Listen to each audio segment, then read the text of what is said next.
You are now in tune with Mamba Radio.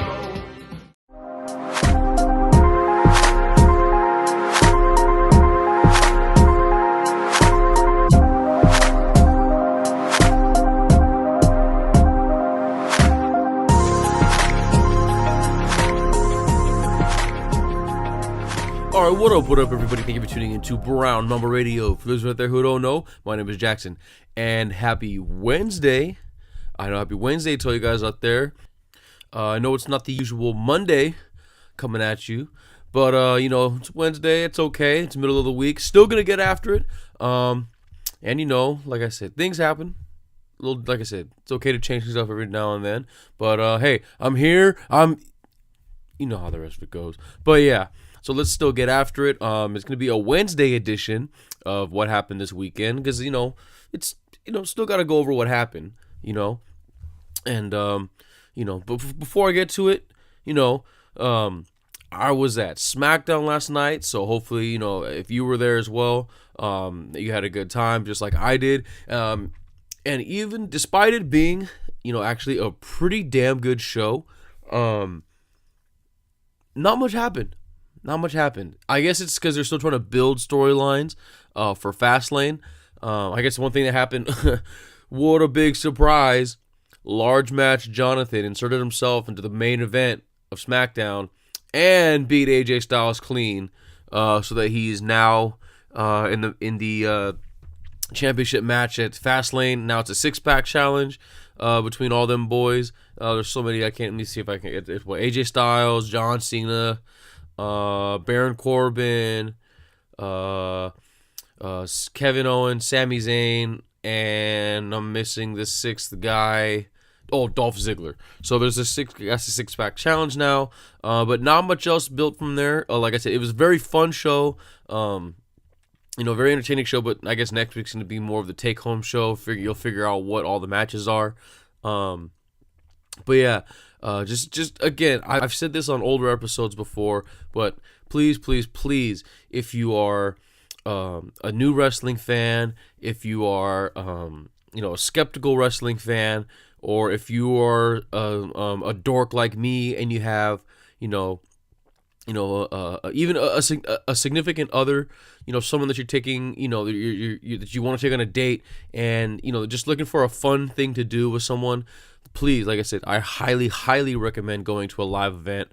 The TV tapings are obviously much more fun as far as the overall experience, but house shows are really fun too. I've been to those as well. They're obviously the venues are a lot smaller. It's a little bit more intimate. The wrestlers or the entertainers or the superstars, whatever they're called now, they don't really follow the TV guidelines as much, and they kind of have more like randomish pairings for tag teams and just random matches. They interact with the crowd a little bit more, stuff like that. But like I said, it's just a super fun time, and the best way I can explain it, compare it, is like a lot of people out here, especially here in LA, who think hockey's boring and this and that, but then, they all of a sudden, somewhere along the line, they had a friend who took them to a playoff hockey game, and now they're like, oh, I love hockey, I love the Kings, or same thing with soccer and the Galaxy or whatever. Like, oh man, soccer's boring, I can't stand watching on TV, but they're like, but it was so much fun at the game. Or they took me to a match, and I just got sucked in by the crowd cheering and all the little chants they have, and same thing at a wrestling show. It's a lot of fun. Like I said, I highly recommend it for anyone who's looking to have a great time. So gonna get off my soapbox on that for a second, and speaking of wrestling. Like I said, not with SmackDown. However, this weekend we did have the Elimination Chamber, which was a Raw branded SmackDown. So, and then just quickly with what happened on Raw. Again, not much happened. It's like Raw or the WWE thinks the fans are stupid or something, because it's like they just rehashed Elimination Chamber for about 2.5 hours. on Raw one Monday afterwards. It's like we all saw, or most of us saw, what happened. We know what happened. But in case you didn't see and you want to know what happened, so with the Elimination Chamber, the undercard matches were just whatever, DeBar took care of Titus Brand. I mean, there's obviously no way that Titus Brand was going to had a chance in that match. And then it's just kind of, I wonder, the only thing out of that match that I guess is a positive is who is going to challenge the Bar. It seems like Sheamus is getting closer and closer to retiring.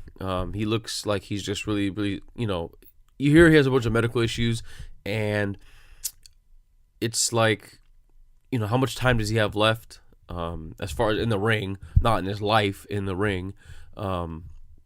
So, you wonder how much longer they're going to be champs. But it's just then against like who's going to take their belt. So that happened. There was, the Nia Jax Asuka match, which was pretty good. Obviously Asuka's going to get the win. They're not going to just ruin her streak on a random pay-per-view. But, Nia Jax got to end up looking strong at the end, and, really took care of business and whatever, as you would say, after the match. It destroyed her. They're really booking her and Braun Strowman exactly the same, for better and for worse, in this sense. So, hopefully for both of their sake, Braun Strowman I'll get to a little later. Hopefully for their sake, they can really figure something out with them and maybe hopefully get them some gold, some of the gold that they deserve after being very entertaining and very very good workers. And then there's also the Bray Wyatt Matt Hardy match. I'm done with that shit already. It's like, how could you fuck up something so golden like broken Matt Hardy? And they did it. WWE, you managed to do it. So there's that, and then now we're getting on to the good stuff. A historic women's elimination chamber match, which was good. It was good. I'm not gonna say it was the best match ever, obviously, but it was actually really, really good. So Alexa Bliss won. And now she's gonna go on and face Asuka at WrestleMania. So far, that's the way things are panning out so far. There are rumors that Asuka might jump over to the Blue Brand on SmackDown and face Charlotte. We don't know. We still got about a month left or so we're gonna have to wait and see on that. But then, some other good storylines got set up. Like I said, with what Alexa Bliss is gonna do, who she's gonna face. She's great, man. I love Alexa Bliss. Not only is she easy on the eyes, which always helps, especially with the women's division. Sorry, that's just the way it goes. But she's a very, very good wrestler. She can go in the ring, and she is by far the best worker, or the best on the mic. That promo she cut afterwards, was just awesome. So, she's just the total package, man. It's just her height and how small she is definitely not holding or affecting her at all in a negative way. But we also got a little taste of the old Sasha Banks Bayley feud. Now, not sure who's the face, not sure who's the heel. Obviously we all know who should be the face and who should be the heel. And I know normally I'm not a proponent of just running things back the way they were, because it's like, especially if it wasn't, born and bred within the WWE itself. Now, I know that their feud was at NXT, but that was something that was so organic in the way that it built up, where, Bayley is it's still, has to grind to get to the top through NXT. She's this, lovable babyface, and Sasha's the heel trying to smash her dreams and all that stuff. And so that was such a dynamic, like, perfect clash of styles of no pun intended, but just a perfect marriage right there between those two. Not just because they're actual great friends in real life, but they had great chemistry in the ring, great chemistry on the mics, great chemistry of how each other, it was just great chemistry between the two of them. And, like I said, even though it was in NXT, it's going to be hard it shouldn't be hard to recapture that chemistry that they had, considering all they have to do is just kind of, let Sasha go and let Sasha be the heel that she can be, and just let Bayley, try to. I know they tried to do the facing with Bayley and they kind of fucked it up, which really sucks. So that's why I'm so skeptical about it, because it's like whenever they try to rehash something, they always fuck it up. I.e., case in point, broken Matt Hardy. So like I said, I'm nervous. I don't know how. It's like, how can you really fuck up something so perfect? And they did it, almost twice. They did with Matt Hardy. I hope they don't with Sasha and Bayley. I hope they build to it and have a good match at WrestleMania. That'd be great. And just go from there. So yeah, that's what happened with the women's match. And that's what to look forward, or look ahead to for the women's division. Then we had, the Ronda Rousey signing, which, started very, very slow. Which is, for any like actual wrestling fan and not just an outsider looking in because of the Ronda Rousey, hype and all that stuff. We've all heard that this is definitely a work in progress, because man, she is bad on the mic. She is very bad. Like I said, which is very understandable. It's not an easy thing to do. And I hope that people see this and, have a little bit more respect for what these wrestlers and these entertainers do on a weekly basis. So, like I said, it is not a hard thing to do to cut promos on that mic. And it didn't help that the first thing that she says on the mic in front of all the thousands of people is, "Hey guys." Like, that's not going to help. So, especially when they're trying to build up to be this big badass in the ring. And, like I said, hopefully she can make up for her awful mic skills so far and get better at them. I'm not saying that. I'm not trying to put her down because she's an outsider. Why not have one of the most entertaining, one of the most legit badasses on the planet in the WWE? So hopefully she gets better, and hopefully she can make up for her bad mic skills by absolutely dominating and being a badass in the ring. We haven't really seen much yet. We saw her do, a belly-to-belly suplex through the to Triple H at the table, spoiler alert, because, there was if you didn't see it, so she was supposed to sign the contract to become a Raw superstar on Elimination Chamber, and, they had Triple H, they had Stephanie McMahon come out, and they had Kurt Angle come out, and all this stuff, and the whole point of it was, she signed the contract and blah, blah, blah, but then Kurt goes on to say, he's like, "Hey, be careful, Ronda, because once you sign that contract, they're going to think that they own you," they being Triple H and Stephanie McMahon, "and, they're going to try to ruin you," and yada, yada, blah, blah, blah, and he cut this pretty good promo, who, by all means, Kurt Angle saved that whole angle. He saved that whole spot, because that could have been really, really bad. It could have been bad if Ronda Rousey had to keep talking. Like I said, I don't mean to keep bashing her, but it was bad. You have to go back and watch it.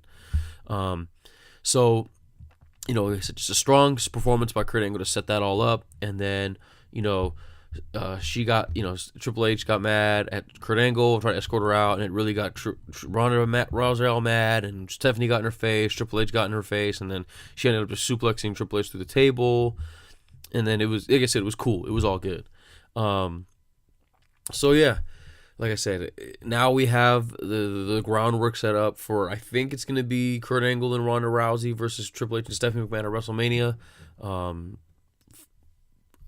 Sure, I guess. You know what I mean? Like, what more can you say? That's going to be fine. It'll protect Rousey, so she doesn't have to do too much in the ring. She doesn't have to say much. She can, just, like I said, just do whatever she's learned. And it's on someone like Stephanie where she doesn't have to go too hard or have too much, ring skill or anything like that. So, like I said, sure. So that was that.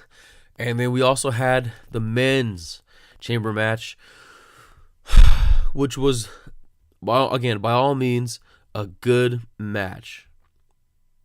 It was a good match. It wasn't the best Elimination Chamber, but it was a good one. It was entertaining. It had good storytelling, good ring psychology, good stuff, all the way up until the end. So, like I said, guys, all the guys did really well. Even Elias, who was kind of like, obviously should not have been there, it seemed like. But, I think that it's the whole reason they made it a 7-man match was because they fucked up somewhere along the lines and put up that title card that had Finn Balor in it, but he was, you know what I mean? So, yeah, like I said, good, solid storytelling in the ring. The Miz was great, per usual. Trying to make fun of everybody, first he made fun of everyone, then he tried to pair up with everyone, and hey, let's work together so we can get this guy. He did all that great stuff from the Miz, but also you got to shout out to Seth Rollins, man. He put on a great performance in that match. Did really, really well for himself, and he definitely needs a WrestleMania match. I know he was supposed to have that angle with Jason Jordan, but Jason Jordan got hurt, so that's not going to happen. And they had a little match afterwards on Raw between Seth Rollins and the Miz, and I think so did Finn Balor. So I am not against a triple threat match between Seth Rollins, Finn Balor, and the Miz at WrestleMania. I'm not against that at all. And I'd even like to see, Seth Rollins possibly win it by shenanigans, possibly over Finn. And that's like, this is one of the stepping stones to getting Finn his, back to his championship run. Because in case you forgot, Finn Balor is the first Universal Champion. And he did defeat Seth Rollins for that. However, Seth Rollins injured Finn Balor, so there's still that underneath. So, like I said, hopefully they can build off of that.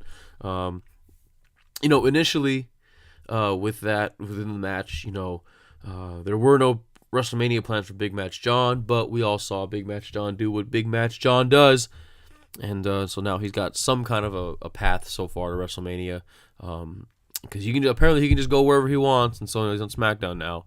And Braun Strowman, again, was just Braun being Braun, and we need to figure out what to do with him going forward. I don't know what he's going to do. No one knows what he's going to do, but man, oh man, he is seriously the best thing going on Raw right now, and possibly the entire WWE. Again, just so, even though he's just been like squashing everyone and all that stuff, it's believable, and he's making it believable, and he's doing it in an entertaining, fun way that hasn't been seen from a big guy in a very long time. Like when guys like, Great Khali came around, he was a big guy, but it wasn't believable because he's too slow and too lame and not good in the ring and all this stuff. And we haven't seen anyone this dominant like this since probably like early Big Show, where it's like, damn, it actually makes sense because he's so big and so athletic and so strong. So, and like I said, and it's believable. And it's just, at the end of the day, it's entertaining, and it's fun to watch him do what he does and go off on everybody. But I'll tell you what, it's not fun when Braun Strowman does all the hard work and just eliminates everybody, essentially, only to have Roman Reigns hit him with about 1,000 Superman punches and 1,000 spears right afterwards, and just gets an easy 1-2-3 pin. Like, I mean, when I was writing my notes for this, I was trying to I knew I was going to get kind of worked up, and I was like, you know what, I'm just going to try to be calm and cool about it. But, we all knew that Roman Reigns was going to win somehow. We all knew he was going to win because this whole feud with Brock Lesnar, everyone knew about this match more than a year ago. We all knew this was going to happen. you know, and there was just part of it was there's a sliver of hope that it wasn't going to happen because it just looked like Braun Strowman was so dominant that, you know, that he was like, maybe Braun Strowman can do it, or who, someone else, I don't know. But like I said, we all knew that that that Roman Reigns was going to win this match. Everyone did. And I know why they booked the finish the way they did, to have, you know, Braun Strowman look so strong and do all the heavy lifting and just like he looked like this unstoppable force, you know, and then to have Roman Reigns take him down, like, wow, the only man who can stop this guy who just eliminated everybody is Roman Reigns, and he's so strong. And, you know, if he's like, wow, he's so strong, he defeated Braun Strowman, so he's definitely got a chance against Brock Lesnar, who's beaten Braun Strowman clean twice, you know, that kind of, I get it. I completely get it. But that is so cliche, so like cheesy, so been done before, and we've seen him do this so many times that I just wish that they could have at least tried to do something different. And like I said, I've been trying to think of a last couple. I don't know how they could have, honestly. But then again, it's not my job to do that. It's not I don't get paid thousands of dollars by the WWE to book and to write creative storylines. That's what they get paid to do. And I shouldn't be able to have predicted the finish as easily as ever. Nobody should have been able to predict the finish as easily as they did. Because it's like you could have literally picked not even Smart fan, like any Smart fan, but anyone. And they're like, if you had to pick before it happened, and say, how do you think this is going to play out? It's like, I'm guaranteed easily more than 75% of wrestling fans would have been able to tell you that they're going to say Braun Strowman is going to just come out looking crazy, destroy a bunch of people, and then Roman Reigns is going to just take him down. And that's exactly what happened. And so, you know, like I said, I can get all worked up about it all as much as I want, but at the end of the day, like I said, Roman Reigns won. This is the path they're taking. We already know how the story is going to end, you know. So let's just get on with it. Let's get it over with. You know, we'll have our boos. We'll do whatever, and you know, like I said, let's just move on. I'm ready to move on. I'm ready to move on and get it over with. So that was Elimination Chamber.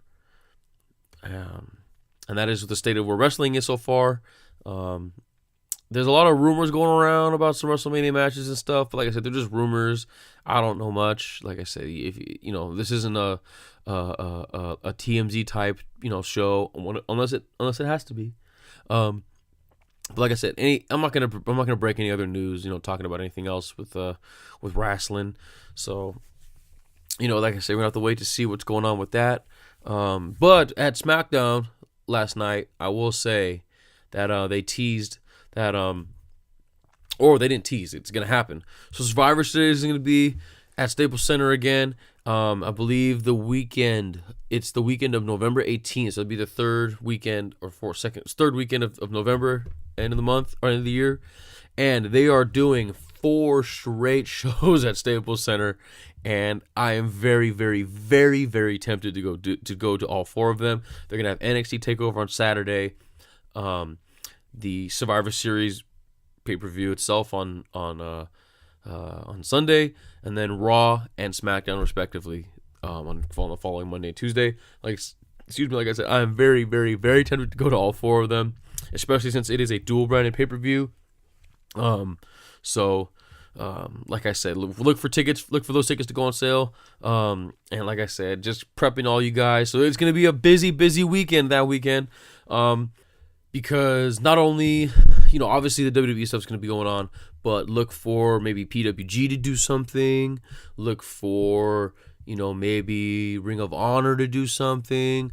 Look for New Japan to do, you know, there's going to be a lot of wrestling that weekend. And especially, like like we all know that wrestling is, largely a southern and East Coast thing, but man, I dare you to find a more plugged in, tuned in, all the way, all the way going for a crowd like there was last night. I'm very biased because I am from LA, duh. But like I said, it was just a lot of fun. It was just a lot of fun, and like I said, I don't know. It was a good time, and like I said, it's gonna be good. And obviously, LA's doing something right if they're booking 4 shows in a row there. So like I said, looking forward to that. So enough wrestling talk. I know you guys are probably tired of hearing me talk about wrestling, considering that I am, yes, a grown man. But gonna transition from wrestling to comics. More specifically comic movies, because I finally saw Black Panther, and let me just state the obvious, that it does deserve all the praise it's getting, and it's obviously it's a very, very, very important movie, culturally and historically, not just for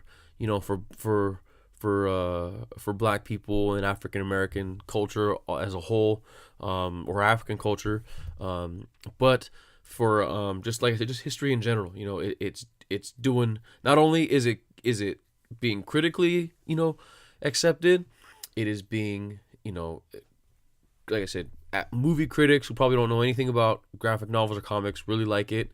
The comic book fans and the comic book dorks, all you guys out there, I say dorks with the utmost respect, being a wrestling dork, I know the feels. Being a comic book dork, they're liking it, from what I understand, and it's doing some serious numbers to the box office. I guess it's breaking all kinds of records, and like I said, deservedly so. It's a good movie. Not totally great, in my opinion, but it's still very, very, very good. It's a good story. Like I said, they built up. I like how they introduced Black Panther already. So in the previous movies, so that way they didn't have to take like that 20 minutes, 30 minutes of the movie runtime to have to explain his backstory too much. Or since we're already pretty familiar with him, it was an awesome cast, as we saw, it's not just big names, because they could have just went out and got a bunch of big names, which, like I said, they did, but they could have gotten, obviously there's bigger names that they could have gotten, but they got big names who are great actors, who put on great performances, guys like Forrest Whitaker, Angela Bassett, Sterling K. Brown, these big names, and these guys and women, I say guys generally, you know what I mean, these actors and actresses who, like I said, are big names, not just in the African American acting community, but in acting in general. Forrest Whitaker's a legend. Angela Bassett's a legend. Sterling K. Brown is really coming up recently. So, like I said, they got some heavyweights. And same thing with Chadwick Boseman and Michael B. Jordan, who transitioned. Who, like I said, not breaking any news here, breaking any ground here, but Killmonger is a great, great villain, because you have to ask the question: is he really a villain? That's all you heard going into this movie. Is as much as as good of a hero that Chadwick Boseman and T'Challa is, you hear about how great of a villain that Killmonger was. Like I said, is he really a villain? I don't want to give away too much in case you haven't seen it, which I don't know who hasn't seen it yet, but like I said, he, in my opinion, he definitely is the best villain we've had in a comic book movie since the Joker. And like I said, he lays out some great points that makes you really, really think. And ultimately, what it comes down to with him is, again, it's the old adage. You'll hear me say it a lot on this show. It's not what you do, it's how you do it. So like I said, great acting from all across the board. Like I said, especially from Michael B. Jordan as Killmonger.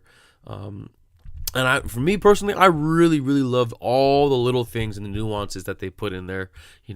Like I said, not just the all the current references and stuff, like, when they said what are those? Like they did that in the movie, which was actually pretty funny. They hit him with the what are those? Obviously, the soundtrack is great. And not just the songs from Black Panther, but just the scoring and how it sounded like they used Mike Will made it a lot to use the background beats, because it sounded like Mike Will made 808, so it sounded like he used a lot of Mike Will just to score the movie, which was crazy. Just like, think about that. I remember hearing, like I said, it didn't sound like a beat to me that was on the Black Panther soundtrack, and it was just like but it was definitely a hip hop, like Mike Will made it style trap beat, and I heard that, and I'm just thinking in my head, I'm thinking, man, what a time to be alive where we can say that Mike Will made it, or just a hip hop producer in general is scoring a major film and not doing the traditional sounding movie score, but actually just like, I'm about to make a fire ass beat and just let that be the background music for a movie. Like I said, that kind of stuff was just making me think about, I'm like, damn, like what a time. Also super funny how they just took little things, like I said, just the little things in the movie, stuff like how they literally went to Korea and had, they had an interaction between, they were in a night market in Korea, and they literally had an interaction between, they took the stereotypical movie trope of, the black guys behind the counter, and then the coming in, and the Korean store owner giving them a hard time, but that deep down they're actually friends, and you know what I mean, like that whole movie trope. And it was, like I said, just the fact that they did that literally in Korea, like that kind of stuff was hilarious to me. And like I said at the beginning, Black Panther was a good movie. Go see it. It's very, very good.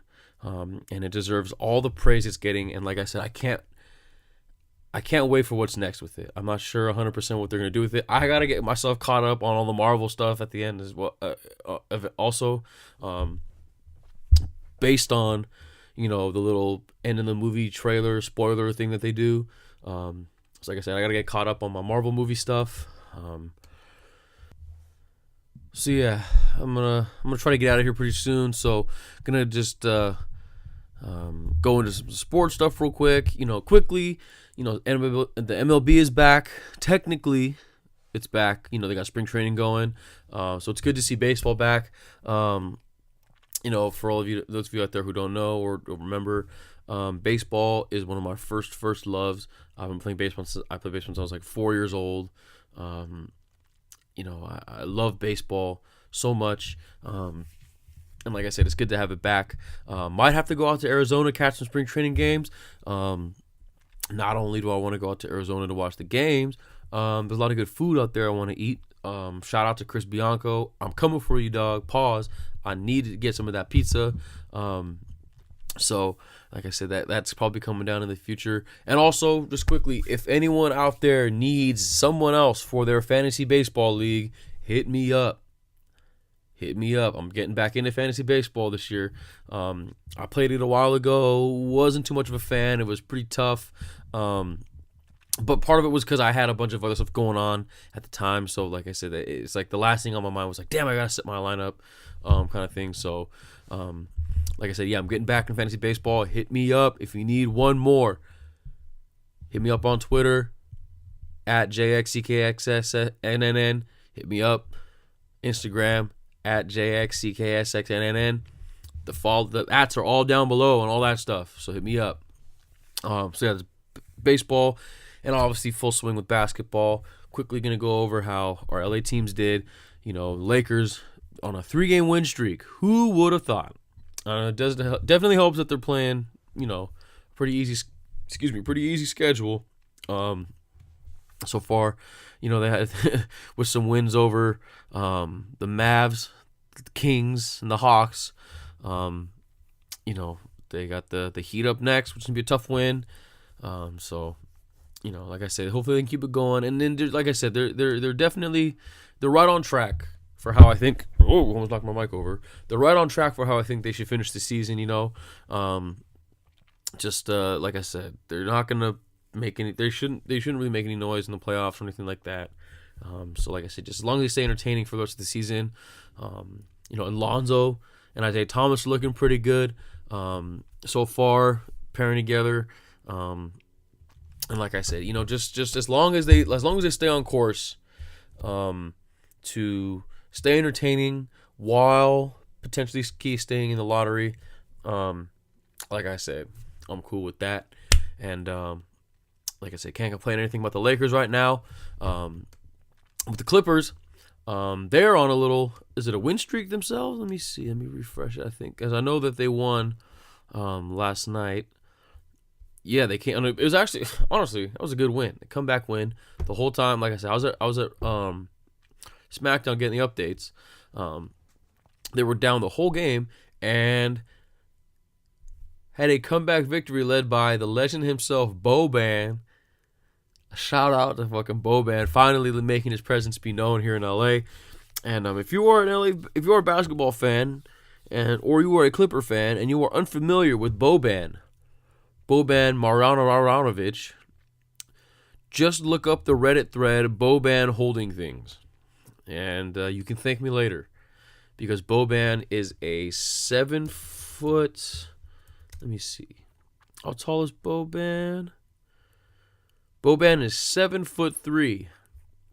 All right, so he is 7'3", and just like I said, look up the Reddit thread Boban holding things, and like I said, you will thank me later. It is hilarious. It is scary, and if you really think about it, it's pretty scary. But it is, like I said, you'll get a good laugh out of it. But like I said, good win for them last night against the Nuggets on a comeback win led by my man Boban himself. And they're on a 2-game win streak themselves. They had a good win, or as good as you can have of a win against the Suns. After getting whooped on by the Warriors. Like I said, everyone gets whooped on by the Warriors. It's still early to see which direction they're gonna go. Like I said, they're perfectly constructed to go either way. It's still early. We've seen flashes. It's like I said, what I just said it, or I've been saying it for like the last couple weeks now, and we're seeing the seeds of both happening. They got blown out by the Warriors, and like I said, it's like, okay, fine, we can just go in the shitter and whatever, who cares? Or they can get some good games and good production from guys like Lou Will, Tobias Harris, who have had 2 great games, you know what I mean, and can really stuff the stat sheets, and get some wins. So like I said, you'll see both ends of the spectrum here, and like I said, it's still too early to see, but this next month or so, let me see, it's about a month, right? Yeah, pretty much the whole month of March. This month of March, we're gonna find out. We're definitely gonna find out, because they've got a homestand for starting today against the Rockets. They got a 6 straight games at home over the next week and a half, and then after that, they are on a 8-game road trip. Or here. Oh, actually, after that, the next 8 out of their 10 games are on the road. So I think they will figure it out, and we will find out what their overall plan is in this month. They've got, it's like there's a lot that can happen in this month. They can win all the home games, lose all the road games. They can win some, dim some on the road home games. And then just easily, like I said, turn around and have things fall apart on the road. That definitely happened. Like I said, there's a lot going on. There's a lot of possibilities. Like I said, just still very interesting. And it's gonna make me want to watch the Clippers, which is something I haven't said in a long time. It makes me want to watch the Clippers. So like I said, I think we're gonna find out in this next month. Damn, I can't believe it's already March already. Well, it's technically the last day of February, but it's already almost March, which is crazy to think. So that's how our Lakers and Clippers did. Quickly, how my fantasy basketball teams did. In still in the same spots. 9th place in the fantasy, 5th place in the NBA. Excuse me. Fighting to get into the playoffs on my fantasy league. And I don't know who the LVPs are for this week. The stats were already kind of set in stone. I couldn't see who did the worst, which is fine. I'll give my guys a break for 1 week. But I got to make some moves. I got some injuries. Greg Monroe's not doing too well, and stuff like that. So, or isn't doing as well as I thought. So I got to really hit the waiver wire hard if I want to make the playoffs in the fantasy league. But MVP for the fantasy league, Joel Embiid. Not a surprise there. He played very, very well. He's been just killing it every time he's in, and it's looking more and more like he's going to be doing all right. He's going to do all right. It looks like he's going to do all right for himself, and he'll be able to stay healthy. Like I said, he looks great. The minute restrictions probably helping. And so, like I said, Embiid, hopefully going forward, like I said, just for the sake, not just for my fantasy league this year, but just for the sake of the NBA going forward, it's good when Joel Embiid's playing. He's, playing very hard, playing very well, and, based on if what we saw in the All-Star game is a little taste of what's to come with Joel Embiid, it looks like he can definitely hang with the greats. He can hang with he knows that he's good, and he knows it, and he's not afraid of the moment, and he can hang with the top guys in the league like LeBron and KD and Steph and AD, or I said AD twice, or I said KD and AD, and Giannis and those guys. So like I said, it's good that it's good sign for things to come with Embiid. And then in the NBA, speaking of big name guys, my MVPs, obviously LeBron James, who averaged a triple-double for this month, which is good for me because he did so bad in January. Thank God he did well this month. I was going to probably have to go crazy. But again, another MVP, of course, for my man LeBron James, and the co-MVP, Dame Dollar, who sleeper or might be the who might share the overall NBA co-MVP with LeBron. So, like I said, Dame Dollar doing his thing, not just scoring the ball, but really getting a lot more assists. He's more efficient. Just an all-around score, and like I said, that's a good sign for things to come for Dame too. Yeah, always good when Dame plays well. So those are my MVPs for how fantasy teams did. Like I said, it's getting down to the wire for not just me, but for everybody in fantasy basketball. Like I said, I gotta make some moves, man. I gotta make some moves. My guys gotta play well. I'm trusting in you guys. I got a lot of money riding on this, so it's at the end of the day, it's all fun. It's all fun and games, and it's fun, and it's competition. But I want to win. I want to win some damn money. At least get my money back. So as long as I get in the playoffs, I got a chance. So like I said, we got to get in there, boys. And like I said, just keep playing hard, and hopefully I can get my money back. And that is going to do it for me today on this special Wednesday edition of what happened this weekend. But yeah, like always, thank you guys for listening. Thank you guys for rocking with me. I really, really, really appreciate it. I've been seeing the way my numbers have been changing for the good, for the better. So like I said, I really appreciate it. I really appreciate you guys, spreading the love and spreading the, spreading everything and spreading the word. But we're not done yet. So make sure you guys subscribe. if you like what you heard, on SoundCloud, iTunes, Stitcher, YouTube, anywhere else you get podcasts, I'm probably there. Like I said, I'm working on getting on Spotify. It's pretty tough, but I'm working on getting there. Looking to get on some other places too. There's a lot more like newer like podcast sites and stuff like that I'm trying to get on. So like I said, subscribe wherever you can. I'm the only one that's there. Brown Mama Radio. You can, if you want to follow along my personal life or whatever I'm doing on the socials. If you want to yell at me for what you think about my opinions. If you want to let me know if you want me to join your fantasy baseball league and all that stuff, make sure you follow along on all the socials.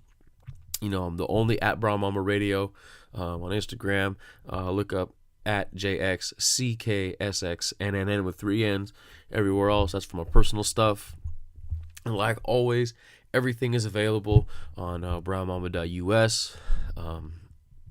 That's my website where I got everything available for you guys. Working on updating it. Working on getting some other stuff done in the future. Hopefully I can get some cool things taken care of, and be able to execute the cool things. I know I talk about it a lot, but I'm working on it and really trying to refine some stuff to make sure it's the best possible content I can get out for you guys.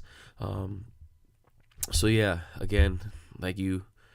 Make sure you guys subscribe and follow and all that stuff. And like I said, that's going to be it for me today. I'll try to be back later in the week. Not 100% sure, but I'll let you guys know. And if I don't get a chance to see you guys at the end of the week, have a good weekend. Don't just have a good week, make it a good week. Drink more water. Health is wealth. Be kind to each other, guys. It's nice to be easy. It's easy